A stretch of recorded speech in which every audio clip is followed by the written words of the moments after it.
নমস্কাৰ, মই পলাশ। আপোনালোকে চাই আছে পলাশ আছাম। এটা বহুত বেছি কমেণ্ট কৰি আছিলে যে অসম পুলিচৰ এক্সামৰ কাৰণে কি কি চিলেবাছ আছে, কেনেকৈ পঢ়িব লাগিব। যিহেতু মই যেতিয়া চাকৰি পাইছিলোঁ বা চাকৰি পাবলৈ কেনেকৈ পঢ়িছিলোঁ, তো তাৰে এটা চিলেবাছ দি দিম। যিহেতু বহুতে কমেণ্ট কৰি আছে, যদি মোৰ ইউটিউবত চাওঁ, এইটো মোৰ মানে ইউটিউব চেনেলটো পলাশ আছাম, তালৈ যদি চাওঁ যথেষ্ট কমেণ্ট দি আছিলে যে তুমি কি মানে কেনেকৈ পঢ়িছিলা, চিলেবাছটো দিয়া। আৰু এইখনেই হৈছে অসম পুলিচৰ পেপাৰখন।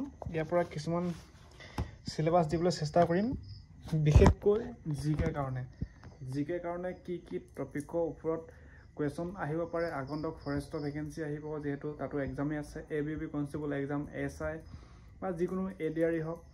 তো তাৰ কাৰণে পঢ়িব লাগিব ভালকৈ। তো এইখন হৈছে এইবাৰ পুলিচৰ ABB কনষ্টেবলৰ পৰা পেপাৰখন।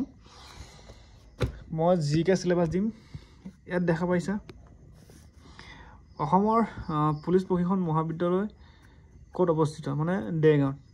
বা যদি নেক্সট প্ৰশ্ন যদি দিয়ে বা প্ৰথম পুলিচ প্ৰশিক্ষণ মহাবিদ্যালয় ক'ত বা কিমান চনত হৈছিলে, সেই টপিকৰ ওপৰত চাব লাগিব। লগতে গৰমপানী অভয়াৰণ্য ক'ত অৱস্থিত, উত্তৰ ডিফু, অসম। নেক্সট আহিব পাৰে যে চূণশিল ক'ত পোৱা যায়, অসমৰ কোনখন জিলাত চূণশিল পোৱা যায়। তো সেনেকুৱা ধৰণৰ নেক্সট আহা খুব মানে চান্স আছে। আৰু লগতে যিটো আমাৰ ইয়াত দেখিছা, অসমৰ লগত কোন দুখন আন্তঃৰাষ্ট্ৰীয় সীমাৰ আছে, মানে কোন দেশখন দেশ। এতিয়া সীমাৰ ওপৰত চাব লাগিব, অসমৰ মানে সীমাৰবিলাক, লগতে ভাৰতৰ সীমা, লগতে কিছুমান খেলৰ টপিক আহে, কিছুমান বঁটা টপিক আহে। তো একচেপ্টাৰ লগতে মই ধুনীয়াকৈ দেখাই দিম। আৰু যদি চিলেবাছটো চাওঁ, প্ৰথমে দেখাইছোঁ অসম বুকতে, যিটো আমাৰ অসমৰ আছাম পুলিচ হিষ্ট্ৰী। তো বিশেষ ইয়াত কি কি চাব লাগিব, আমি ভৌগোলিকৰ চাৰিসীমাটো চাব লাগিব, বিশেষকৈ চাৰিসীমা। এইটো চাৰিসীমা চাব লাগিব ডাইৰেক্ট। তাৰপিছত আকৌ যিটো আমাৰ সমুদ্ৰ পৃষ্ঠ, সেইটো চাব লাগিব। লগতে অসমৰ মাটি বিষয়, প্ৰকৃতিক ভূমিকম্প কিমান চনত হৈছিলে, বানপানী, গৰাখহনীয়া আদি। বা অসমৰ নদ নদী, বেছি ইম্পৰ্টেণ্ট হয় অসমৰ নদ নদীৰ ওপৰত।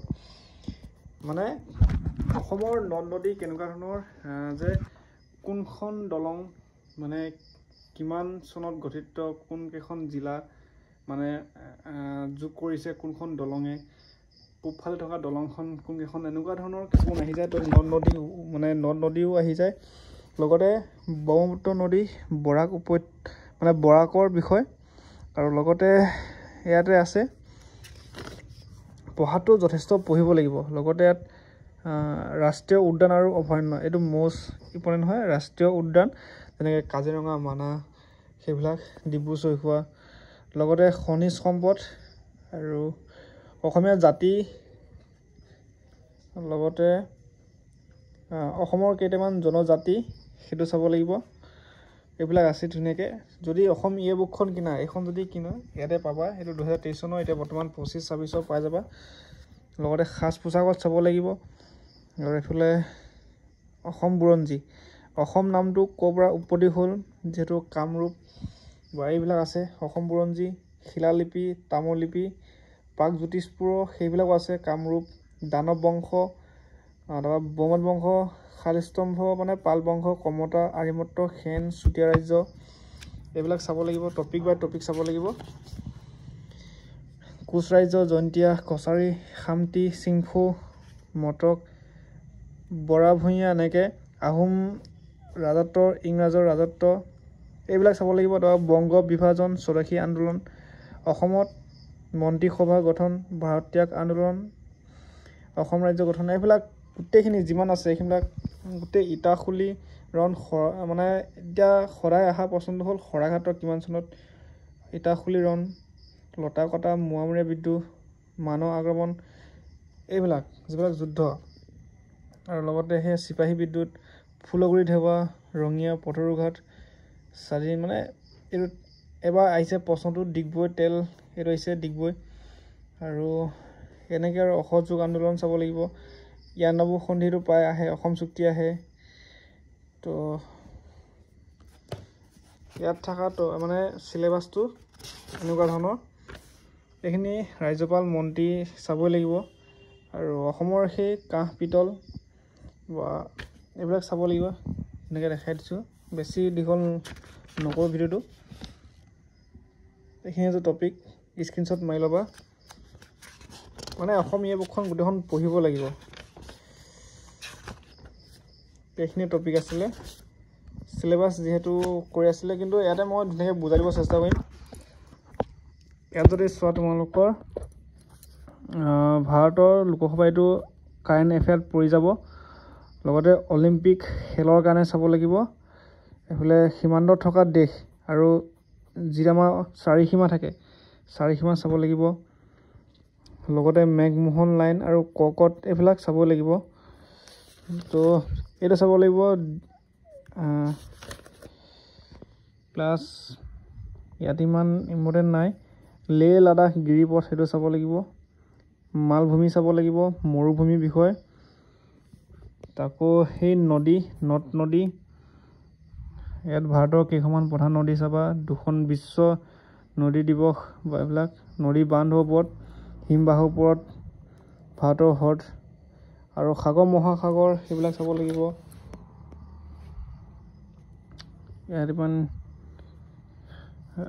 খনিজ এইটো টপিক অভয়াৰণ্য ৰাষ্ট্ৰীয় উদ্যান এইবিলাক আহে আৰু লগতে এনেকৈ দেখাই দি আছোঁ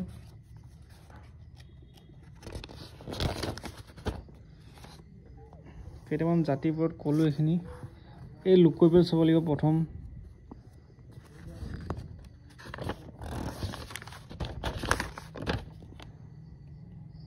এইখিনি ইমান ইম্পৰ্টেণ্ট নহয়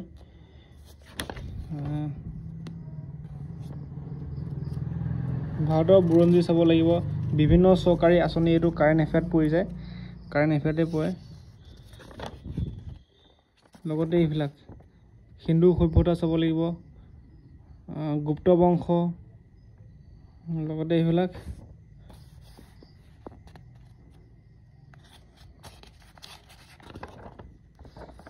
পানীপথ যুদ্ধ ফলাচী যুদ্ধ চিপাহী বিদ্ৰোহ স্বদেশী আন্দোলন অসহযোগ এইবিলাক চাব লাগিব ভাৰত চীন যুদ্ধ আৰু ভাৰতৰ সংবিধানৰ ওপৰত যথেষ্ট আহে তো এইবিলাকে আৰু এনেকৈ পঢ়িব লাগিব